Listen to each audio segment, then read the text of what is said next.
नारायण नारायण नारायण नारायण। श्रीमद् भागवत तृतीय स्कंद अथाष्टमोऽध्यायः। 8वां अध्याय। ब्रह्मा जी की उत्पत्ति। श्री मैत्रेय जी ने कहा, विदुर जी, आप भगवत भक्तों में प्रधान लोकपाल यमराज ही हैं। आपके पूर्व वंश में जन्म लेने के कारण वह वंश साधु पुरुषों के लिए भी सेव्य हो गया है। धन्य हैं आप। निरंतर पद पद पर श्री हरि की कीर्तिमयी माला को नित्य नूतन बना रहे हैं। अब मैं क्षुद्र विषय सुख की कामना से महान दुख को मोल लेने वाले पुरुषों की दुख निवृत्ति के लिए श्रीमद् भागवत प्रारंभ करता हूँ, जिसे स्वयं श्री शंकरषण भगवान ने सनकादि ऋषियों को सुनाया था। अखंड ज्ञान संपन्न आदिदेव भगवान शंकरषण पाताल लोक में विराजमान थे। सनत कुमार आदि ऋषियों ने परम पुरुषोत्तम भगवान का तत्व जानने के लिए उनसे प्रश्न किया। उस समय शेष जी अपने आश्रय स्वरूप उन परमात्मा की मानसिक पूजा कर रहे थे, जिनका वेद वासुदेव के नाम से निरूपण करते हैं। उनके कमल कोश सरीखे नेत्र बंद थे। प्रश्न करने पर सनत कुमार आदि ज्ञानी जनों के आनंद के लिए उन्होंने अध खुले नेत्रों से देखा। सनत कुमार आदि ऋषियों ने मंदाकिनी के जल से भीगे अपने जटा समूह से उनके चरणों की चौकी के रूप में स्थित कमल का स्पर्श किया, जिसकी नागराज कुमारियां अभिलषित वर की प्राप्ति के लिए प्रेम पूर्वक अनेकों उपहार सामग्रियों से पूजा करती हैं। सनत कुमार आदि उनकी लीला के मर्मज्ञ हैं। उन्होंने बार बार प्रेम गदगद वाणी से उनकी लीला का गान किया है। उस समय शेष भगवान के उठे हुए सहस्रों फण किरीटों की सहस्र सहस्र श्रेष्ठ मणियों की छिटकती हुई रश्मियों से जगमगा रहे थे। भगवान शंकरषण ने निवृत्ति परायण सनत कुमार जी को यह भागवत सुनाया था, ऐसा प्रसिद्ध है। सनत कुमार जी ने फिर इसे परम व्रतशील सांख्यायन मुनि को उनके प्रश्न करने पर सुनाया। परमहंसों में प्रधान श्री सांख्यायन जी को जब भगवान की विभूतियों का वर्णन करने की इच्छा हुई, तब उन्होंने इसे अपने अनुगत शिष्य हमारे गुरु श्री पराशर जी को और बृहस्पति जी को सुनाया। इसके पश्चात परम दयालु पराशर जी ने पुलस्त्य मुनि के कहने से वह आदि पुराण मुझसे कहा। वत्स, श्रद्धालु और सदा अनुगत देखकर अब वही पुराण मैं तुम्हें सुनाता हूँ। सृष्टि के पूर्व यह संपूर्ण विश्व जल में डूबा हुआ था। उस समय एकमात्र श्री नारायण देव शेष शैया पर पौधे हुए थे। वे अपनी ज्ञान शक्ति को अक्षुण्ण रखते हुए ही योग निद्रा का आश्रय ले अपने नेत्र मूंदे हुए थे। सृष्टि कर्म से अवकाश लेकर आत्मानंद में मग्न थे। उनमें किसी भी क्रिया का उन्मेष नहीं था। जिस प्रकार अग्नि अपनी दायिका आदि शक्तियों को छिपाए हुए काष्ठ में व्याप्त रहता है, उसी प्रकार श्री भगवान ने संपूर्ण प्राणियों के सूक्ष्म शरीरों को अपने शरीर में लीन करके अपने आधारभूत उस जल में शयन किया। उन्हें सृष्टि काल आने पर पुनः जगाने के लिए केवल काल शक्ति को जागृत रखा। इस प्रकार अपनी स्वरूप भूता चित शक्ति के साथ 1,000 चतुर्युग पर्यंत जल में शयन करने के अनंतर जब उन्हीं के द्वारा नियुक्त उनकी काल शक्ति ने उन्हें जीवों के कर्मों की प्रवृत्ति के लिए प्रेरित किया, तब उन्होंने अपने शरीर में लीन हुए अनंत लोक देखे। जिस समय भगवान की दृष्टि अपने में निहित लिंग शरीर आदि सूक्ष्म तत्व पर पड़ी, तब वह काल आश्रित रजोगुण से क्षुभित होकर सृष्टि रचना के निमित्त उनके नाभि देश से बाहर निकला। कर्म शक्ति को जागृत करने वाले काल के द्वारा विष्णु भगवान की नाभि से प्रकट हुआ वह सूक्ष्म तत्व कमल कोश के रूप में सहसा ऊपर उठा और उसने सूर्य के समान अपने तेज से उस अपार जल राशि को देदीप्यमान कर दिया। संपूर्ण गुणों को प्रकाशित करने वाले उस सर्वलोकमय कमल में वे विष्णु भगवान ही अंतर्यामी रूप से प्रविष्ट हो गए। तब उसमें से बिना पढ़ाए ही स्वयं संपूर्ण वेदों को जानने वाले साक्षात वेद मूर्ति श्री ब्रह्मा जी प्रकट हुए, जिन्हें लोग स्वयंभू कहते हैं। वो उस कमल की कर्णिका में गद्दी में बैठे हुए ब्रह्मा जी को जब कोई लोग दिखाई नहीं दिया, तब वे आंखें फाड़कर आकाश में चारों ओर गर्दन घुमाकर देखने लगे। इससे उनके चारों दिशाओं में चार मुख हो गए।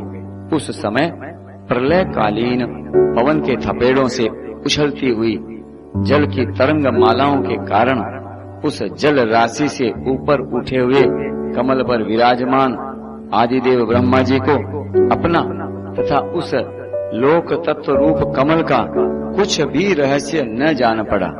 वे सोचने लगे, इस कमल की कर्णिका पर बैठा हुआ मैं कौन हूँ? यह कमल भी बिना किसी अन्य आधार के जल में कहाँ से उत्पन्न हो गया? इसके नीचे अवश्य कोई ऐसी वस्तु होनी चाहिए जिसके आधार पर यह स्थित है। यह सोचकर वे उस कमल की नाल के सूक्ष्म छिद्रों में होकर उस जल में घुसे, किंतु उस जल के आधार को खोजते खोजते नाभि देश के समीप पहुंच जाने पर भी वे उसे पा न सके। विदुर जी उस अपार अंधकार में अपने उत्पत्ति स्थान को खोजते खोजते ब्रह्मा जी को बहुत काल बीत गया। यह काल ही भगवान का चक्र है जो प्राणियों को भयभीत करता हुआ उनकी आयु को क्षीण करता रहता है। अंत में विफल मनोरथ हो वे वहां से लौट आए और पुनः अपने आधारभूत कमल पर बैठकर धीरे धीरे प्राण वायु को जीतकर चित्त को निसंकल्प किया और समाधि में स्थित हो गए। इस प्रकार पुरुष की पूर्ण आयु के बराबर काल तक अर्थात दिव्य 100 वर्ष तक अच्छी तरह योगाभ्यास करने पर ब्रह्मा जी को ज्ञान प्राप्त हुआ। तब उन्होंने अपने उस अधिष्ठान को, जिसे वे पहले खोजने पर भी नहीं देख पाए थे, अपने ही अंतःकरण में प्रकाशित होते देखा।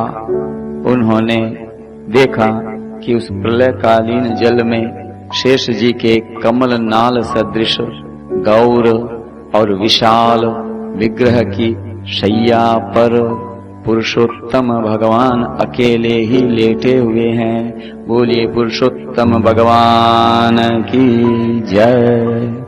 शेष जी के 10,000 फण छत्र के समान फैले हुए हैं। उनके मस्तकों पर किरीट शोभायमान है। उनमें जो मणियां जड़ी हुई हैं, उनकी कांति से चारों ओर का अंधकार दूर हो गया है। वे अपने श्याम शरीर की आभा से मरकत मणि के पर्वत की शोभा को लज्जित कर रहे हैं।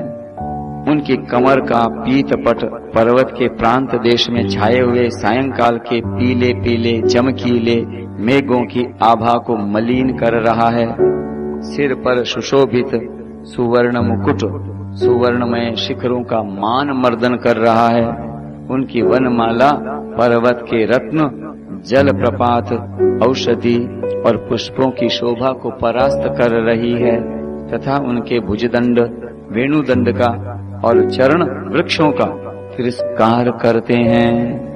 उनका वह श्री विग्रह अपने परिमाण से लंबाई चौड़ाई में त्रिलोकी का संग्रह किए हुए है।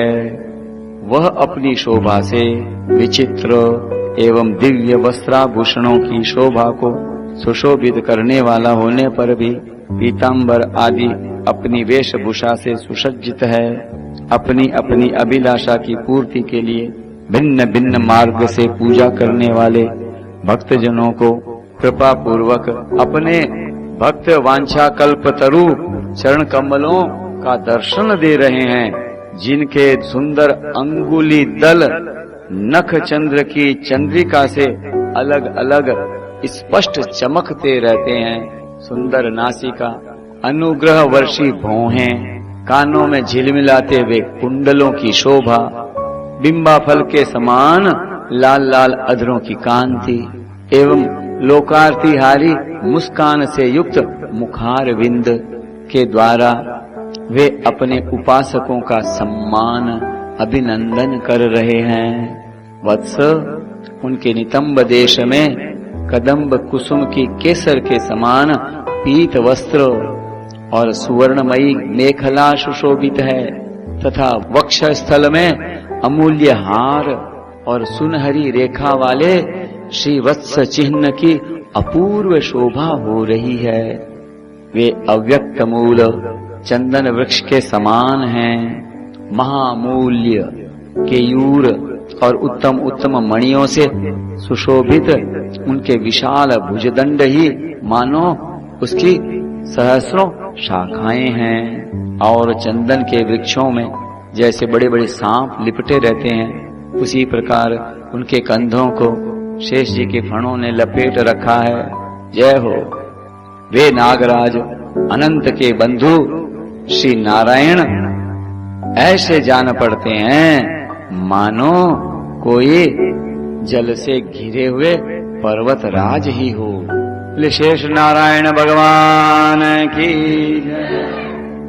पर्वत पर जैसे अनेकों जीव रहते हैं, उसी प्रकार वे संपूर्ण चराचर के आश्रय हैं। शेष जी के फणों पर जो सहस्रों मुकुट हैं, वे ही मानो उस पर्वत के सुवर्ण मंडित शिखर हैं तथा वक्षस्थल में विराजमान कौस्तुभग मणि उसके गर्भ से प्रकट हुआ रत्न है।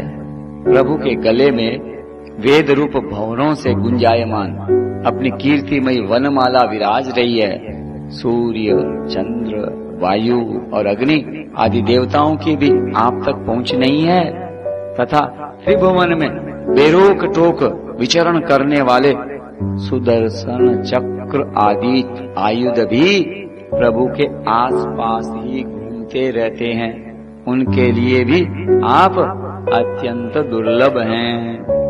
तब विश्व रचना की इच्छा वाले लोक विधाता ब्रह्मा जी ने भगवान के नाभि सरोवर से प्रकट हुआ वह कमल, जल, आकाश, वायु और अपना शरीर, केवल ये 5 ही पदार्थ देखे। इनके सिवा और कुछ उन्हें दिखाई न दिया।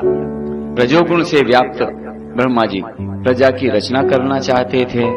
जब उन्होंने सृष्टि के कारण रूप केवल ये 5 ही पदार्थ देखे, तब लोक रचना के लिए उत्सुक होने के कारण वे अचिंत्य गति श्री हरि में चित्त लगाकर उन परम पूजनीय प्रभु की स्तुति करने लगे।